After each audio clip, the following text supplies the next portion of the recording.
Welcome to the journey. May this space inspire you to ask questions, explore the unknown, and most importantly, to awaken. This is the Library of Awakening. There's a reason Homo sapiens still exist today and others didn't continue to evolve.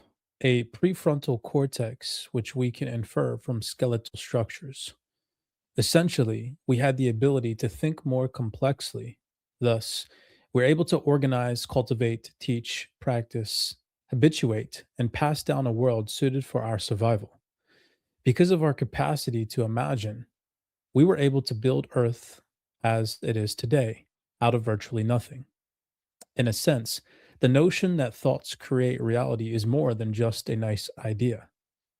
It's also a fact of evolution. It was because of language and thought that we could create a world within our minds. And ultimately, it is because of language and thought that we have evolved into the society we have today, for better and for worse. Almost every great master, artist, teacher, innovator, inventor, and generally every happy person could attribute some similar understanding to their success. Many of the world's best people understood that to change their lives, they had to change their minds. These are the same people who have communicated to us some of the long lasting and long standing conventional wisdom that to believe is to become, that the mind is to be mastered, that the obstacle is the way. Often, our most intense discomfort is what precedes and necessitates thinking in a way we have never conceived before. That new awareness creates possibilities that would have never existed had we not been forced to learn something new. Why did our ancestors develop agriculture, society, medicine, and the like? To survive. The elements of our world were once just solutions to fears. In a more cerebral context, if you consciously learn to regard the problems in your life as openings for you to adopt a greater understanding and then develop a better way of living, you will step out of the labyrinth of suffering and learn what it means to thrive. I believe that the root of the work of being human is learning how to think from this. From this, we learn how to love, share, coexist, tolerate, give, create, and so on. And I believe the first and most important duty we have is to actualize the potential we were born with, both for ourselves and for the world. Every generation has a monoculture of sorts, a governing pattern or system of beliefs that people unconsciously accept as truth.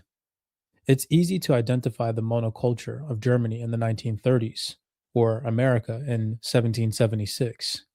It's clear that what people at those times and those places accepted to be good and true, even when in reality that was certainly not always the case. The objectivity required to see the effects of present monoculture is very difficult to develop. Once you have so deeply accepted an idea as truth, it doesn't register as culture or subjective anymore. So much of our inner turmoil is the result of conducting a life we don't inherently desire, only because we have accepted an inner narrative of normal and ideal without ever realizing.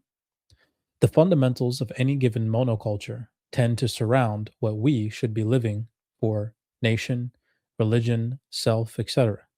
And there are a number of ways in which our current system has us shooting ourselves in the feet as we try to step forward. Here are eight of the most pervasive. Number one, you believe that creating your best life is a matter of deciding what you want and then going after it. But in reality, you are psychologically incapable of being able to predict what will make you happy. Your brain can only perceive what is known, so when you choose what you want for the future, you're actually just recreating a solution or an ideal of the past. When things don't work out the way you want them to, you think you've failed only because you didn't recreate something you perceived as desirable. In reality, you likely created something better, but foreign, and your brain misinterpreted it as bad because of that. Moral of the story: living in the moment isn't a lofty ideal reserved for the Zen and enlightened. It's the only way to live a life that isn't infiltrated with illusions. It's the only thing your brain can actually comprehend. Number two, You extrapolate the present moment because you believe that success is somewhere you arrive. So you are constantly trying to take a snapshot of your life and see if you can be happy yet. You convince yourself that any given moment is representative of your life as a whole. Because we're wired to believe that success is somewhere we get to when goals are accomplished and things are completed, we're constantly measuring our present moments by how finished they are, how good the story sounds, how someone else would judge the elevator speech. We find ourselves thinking, is this all there is? Because we forget that everything is transitory and no one single instance can summarize the whole, there is nowhere to arrive to. The only thing you're rushing towards is death. Accomplishing goals is not success. How much you expand in the process is. And number three, you assume that when it comes to following your gut instincts, happiness is good and fear and pain are bad. When you consider doing something that you truly love and are invested in, you are going to feel an influx of fear and pain, mostly because it will involve being vulnerable. Bad feelings should not always be interpreted as deterrents. They are also indicators that you are doing something frightening and worthwhile.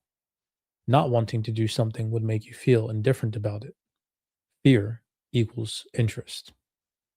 Number four, you needlessly create problems and crises in your life because you're afraid of actually living it.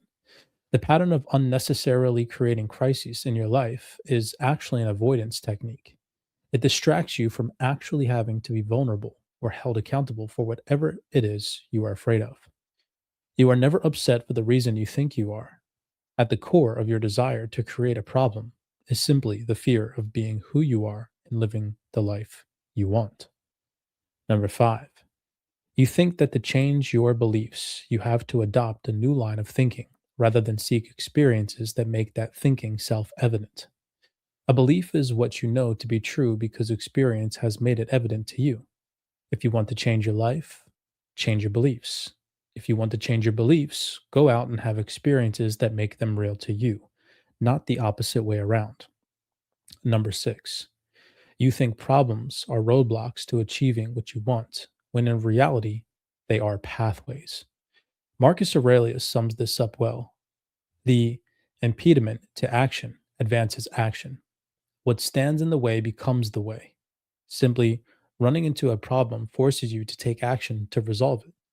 The action will inevitably lead you to think differently, behave differently, and choose differently. The problem becomes a catalyst for you to actualize the life you always wanted. It pushes you from your comfort zone. That's all. Number seven, you think your past defines you, and worse, you think that it is an unchangeable reality, when really your perception of it changes as you do. Because experience is always multidimensional, there are a variety of memories, experiences, and feelings just that you can choose to recall. And what you choose is indicative of your present state of mind. So many people get caught up in allowing the past to define them or haunt them simply because they have not evolved to the place of seeing how the past did not prevent them from achieving the life they want. It facilitated it.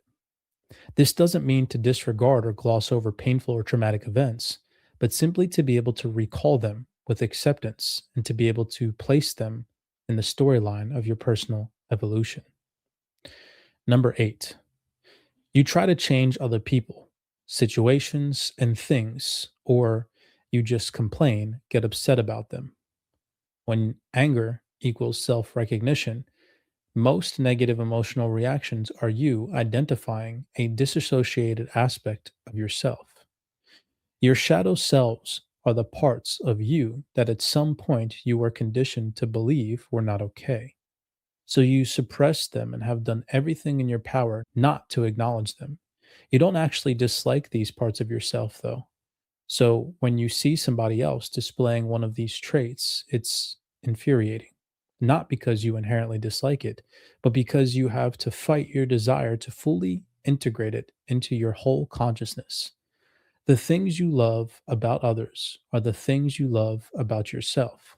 The things you hate about others are the things you cannot see in yourself. This is the road to the subconscious behaviors that are keeping you from having the life you want. Many blessings to you guys. Hopefully, you all enjoyed. This is a reading from the book titled 101 Essays That Will Change the Way That You Think by Brianna Weist. Hopefully, you all enjoyed. If you did, do me that favor, smash that thumbs up button, subscribe to the platform. We do appreciate the love and the support, and we will see you guys in the next episode. Love and light on your journey towards awakening. I know some of the perspectives that I share may be as challenging for you as they once were for me. But isn't that the beauty of exploration? Every perspective, no matter how unconventional, has something valuable to contribute to it if it's shared. Knowledge is not absolute, it's a living, breathing phenomena, shaped and reshaped over time.